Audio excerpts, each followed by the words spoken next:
یہ ایک خطہ نہیں ہے، ایک خطہ نہیں ہے۔ ان کیڑوں کی تو کوئی حیثیت نہیں، ان کا باپ اسرائیل مل کر غزہ کو کچھ نہیں کر سکا۔ قتل کرنے کا مطلب فنا کرنا نہیں ہوتا۔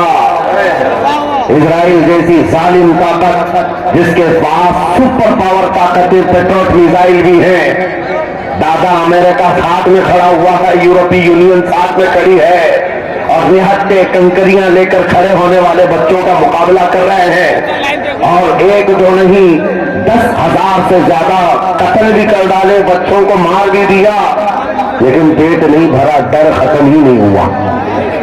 وہ ڈر ابھی بھی ختم نہیں ہوا۔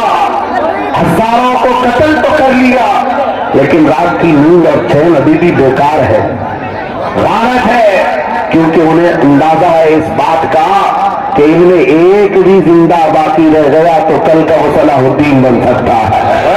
کیا تاریخ دہرائی جا سکتی ہے۔ تمہارے علاقوں کو اکھاڑ پھینکنے اور اس کو بے گھر کرنے کی ایک ہی سازش ہوتی ہے کہ یہ غلامان امت محمدیہ میں رسول پاک صلی اللہ تعالی علیہ وسلم کی اس امت میں کوئی شیر بیدار نہ ہو جائے، ورنہ کتوں کی نیند حرام کر کے رکھ دے گا۔ میرے عزیزو، اپنی ویلیو سمجھو، اپنی حیثیت سمجھو۔ جب تمہارے ساتھ بری نظر لگ جائے تو تمہارے عروج و ارتقاء کی منزلیں شروع ہو جاتی ہیں۔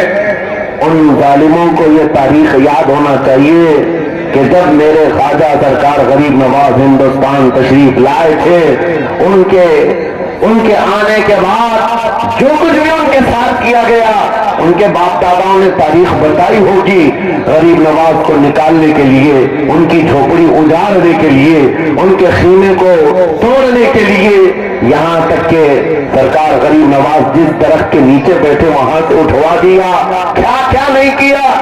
لیکن آج تاریخ 800 سال کے بعد بھی جنت پاک تھپڑ مار کر کے بتا رہی ہے، جس کو تم یہاں سے بے گھر کرنے کی کوشش کر رہے تھے، اللہ نے اسے ایسا بادشاہ بنایا، تمہاری حکومتیں 5 سال کے بعد ڈیل ڈول ہونے لگتی ہیں، اور اس مرد قلندر کی حکومت 800 سال سے چل رہی ہے، وہ بھی گردنوں پر نہیں لاکھوں دلوں پر حکومت قائم ہے۔ کیا بات ہے، سبحان اللہ۔ قرآن میں اللہ فرماتا ہے وَأَمَّا مَا يَنْفَعُ النَّاسَ فَيَمْكُثُ فِي الْأَرْضِ، جو لوگوں کو نفع دیتا ہے وہ زمین میں برقرار رہتا ہے۔ بے شک قرآن کی آیت پڑھ کر کے میں تمہیں حوصلہ دیتا ہوں، تمہیں یہ حوصلہ دیتا ہوں۔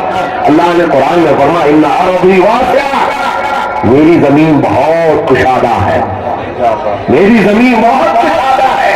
رب تعالیٰ فرماتا ہے وَلَقَدْ كَتَبْنَا فِي الزَّبُورِ مِن بَعْدِ الذِّكْرِ أَنَّ الْأَرْضَ يَرِثُهَا عِبَادِيَ الصَّالِحُونَ، ہم نے زبور میں یہ لکھ دیا ہے کہ ہم اس زمین کا وارث نیک بندوں کو بنائیں گے۔ سبحان اللہ۔ آپ اس بات کے خوف میں نہ رہے، اس بات کے خوف میں نہ رہے۔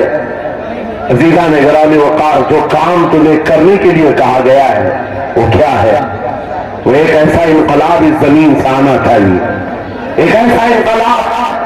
آپ کو میں ایک بات بتا دوں تاریخ میں، جو تمہاری سچویشن اور تمہاری حالت کے مطابق ہو، میں وہ بات کرنے کی کوشش کرتا ہوں تاکہ تمہارے دل پر اثر ہو۔ آپ جس علاقے میں رہ رہے ہیں، آپ یہاں کے حالات بہتر جانتے ہیں۔ وہ دن یاد کرو جب نبی پاک صلی اللہ تعالیٰ علیہ وسلم نے اعلان نبوت فرمایا مکہ میں، اور اس کے بعد کفار و مشرکین کا ظلم شروع ہو گیا، غریب صحابہ کو پکڑ کر مارتے تھے۔ حضرت بلال حبشی، حضرت خبیب بن عدی، حضرت خباب بن العرب، حضرت زید بن دسنا، حضرت عمار بن یاسر، یہ وہ صحابہ ہیں جن کو صرف مارا نہیں گیا ہے، آگ میں تپایا گیا ہے، سب کر لیا۔ موب لنچنگ مکہ کے ظالم کرتے تھے، اور ایک دن ایسا آیا، توجہ میں جو کہنے جا رہا ہوں، نبی پاک صلی اللہ تعالیٰ علیہ وسلم حرم پاک میں داخل ہوئے، مسجد حرم میں آئے، خانہ کعبہ کی چابی اس وقت عثمان بن شیبہ کے پاس ہوا کرتی تھی، جو ایمان لائے ہوئے نہیں تھے۔ یہ حضرت عثمان غنی نہیں ہے، وہ دوسرے عثمان ہیں۔ عثمان بن شیبہ کے پاس کعبے کی چابی ہوتی تھی۔ حضور پاک صلی اللہ علیہ وسلم نے ان کے پاس آ کر کے کہا عثمان کعبے کی چابی دو، دروازہ کھول کے میں اندر جانا چاہتا ہوں۔ انہوں نے کہا نہیں، تم ہمارا دین چھوڑے ہوئے ہو، ہمارے دین سے تم برگشتہ ہو، میں تمہیں کعبے میں اندر آنے نہیں دوں گا۔ کس سے کہا؟ کھائنا کیا کہ مولا رسول اللہ سے۔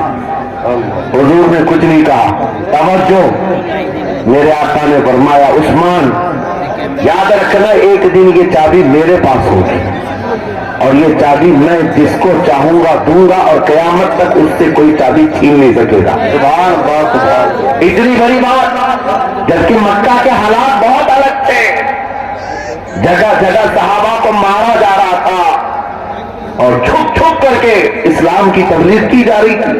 اس زمانے میں میرے آقا فرماتے ہیں عثمان یہ چابی ایک دن میرے ہاتھ میں ہوگی کعبے کی، میں جسے چاہوں گا عطا کروں گا، اور پھر قیامت تک اس سے کوئی چابی نہیں چھین سکے گا۔ یہ حدیث پاک میں موجود ہے۔ عثمان بن شیبہ کہتے ہیں پہلے تو مجھے ہنسی آئی، کیونکہ یہ خانہ کعبہ کی چابی کی ذمہ داری عام نہیں ہوتی، خاندانی ہے، برسوں سے چلی ہوئی وراثت کے ساتھ آتی ہے، اور یہ اس طرح سے مجھے کہہ رہے کہ چابی ان کے پاس چلی جائے گی۔ اور پھر عثمان بن شیبہ کہتے ہیں ان کے حالات دیکھ کر کے تو لگ نہیں رہا تھا کہ چابی جائے گی، لیکن جلال جس انداز میں گفتگو ہو رہی تھی یہ دیکھ کر ڈر بھی لگ رہا تھا کہ کہیں یہ سچ مچ چابی لے تو نہیں دیں گے۔ پھر عثمان بن شیبہ کہتے وہ حالات بھی آ گئے کہ جب رسول اللہ ہجرت کر کے چلے گئے مکہ سے، صحابہ بھی گھر بار چھوڑ کر چلے گئے۔ عثمان بن شیبہ کہتے ہیں آپ تو دل میرا چوڑا ہو گیا، کہاں مجھ سے چابی لینے کی بات کر رہے تھے، کہاں ان کا گھر بھی نہیں بچا، گھر بھی چھوڑ کر جانا پڑا۔ اگر کل تمہارا گھر چھوڑ کر جانا پڑے تو میری یہ بات یاد رکھنا، اس حدیث کو یاد رکھنا۔ حضور پاک ہجرت کر کے چلے گئے، صحابہ بھی اپنے گھر بار سب چھوڑ کر مدینے چلے گئے۔ عثمان بن شیبہ کہتے اب تو میرا سینہ چوڑا تھا، کہاں یہ چابی کی بات کرتے تھے، کہاں اپنا گھر بھی نہیں رکھ سکے۔ سال گزر گیا، 2 سال گزر گئے، 3 سال گزر گئے، 4 سال گزر گئے، 5 سال گزر گئے، 6 سال گزر گئے۔ ہجرت کے بعد پھر وہ دن آ گیا جب نبی پاک صلی اللہ علیہ وسلم 10,000 صحابہ کے ساتھ 20 رمضان المبارکہ کو مکہ میں فاتح مکہ بن کر داخل ہو رہے ہیں۔ سبحان اللہ، سبحان۔ 6 سال کے بعد واپسی ہے، جب حضور تشریف لائے مکہ کی گلیوں میں اب مقابلہ کرنے کی کسی کی ہمت نہیں تھی، طاقت نہیں تھی۔ حضور پاک جیسی حرم مکہ میں داخل ہوتے ہیں سارے ادھر ادھر چھپ کر کے بھاگ رہے تھے جنہوں نے ظلم کیا تھا اپنے دور میں، کوئی اس کے گھر بھاگ رہا ہے، کوئی اس کے گھر بھاگ رہا ہے۔ وہ دن آئے گا، یاد رکھو، وہ دن یاد رکھنا۔ کفار مکہ بھاگ رہے تھے، جان بچا رہے تھے، اور میرے آقا کعبے کے پاس کھڑے ہو کر کے اعلان کر رہے تھے آج تمہاری جان بخش دی گئی ہے، آج تمہارے لیے رحمت کا دن ہے، ہم آج کسی کے ساتھ مقابلہ نہیں کریں گے۔ حضور اپنی رحمت کی خیرات بانٹ رہے ہیں۔ پھر آؤ سنو، 10,000 صحابہ کے ساتھ جب مکہ مکرمہ میں میرے آقا داخل ہوئے، اب خانہ کعبہ کھولنے کی بات تھی۔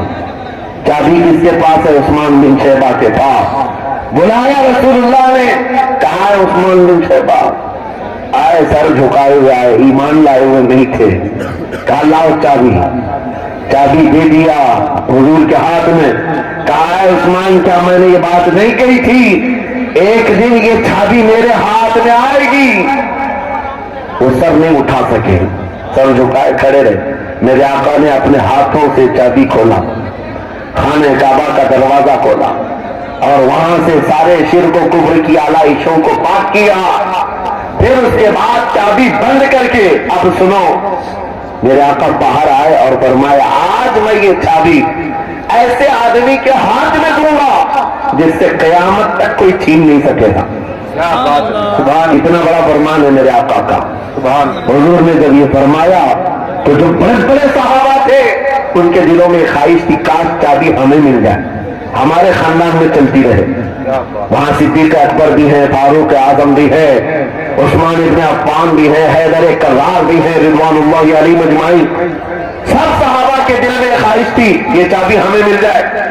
میرے آقا صلی اللہ علیہ وسلم نے سب کی طرف دیکھا اور پھر آیت پڑھی ان اللہ یأمرکم ان تؤدوا الامانات الی اہلھا، بے شک اللہ تمہیں حکم دیتا ہے امانت اس کے اہل کے سپرد کر دو۔